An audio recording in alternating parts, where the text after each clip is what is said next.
Sebuah video yang menunjukkan adanya penumpukan calon penumpang di Bandara Adi Suemarmo, Kabupaten Boyolali, Jawa Tengah viral di media sosial TikTok pada Rabu 8 September 2021. Dalam video tersebut dikatakan bahwa penumpukan terjadi saat validasi dokumen penerbangan lantaran aplikasi Peduli Lindungi tidak bisa dibuka.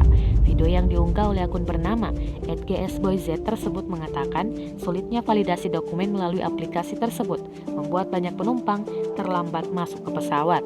Menanggapi hal tersebut, PT Legal Compliance and Stakeholder Relation Manager Bandara Adi Suemarmo Angkasa Pura I, Nova Bimo Lesono mengatakan kejadian terjadi pada Rabu sekitar pukul 5 hingga 8 waktu Indonesia Barat.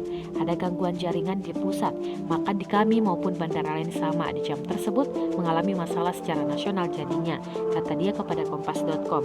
Nova melanjutkan, menurut informasi dari pihak yang menangani penerapan Peduli Lindungi di Bandara Adi Suemarmo, masalah yang sama juga dialami bandara yang lain sudah menerapkan sistem itu.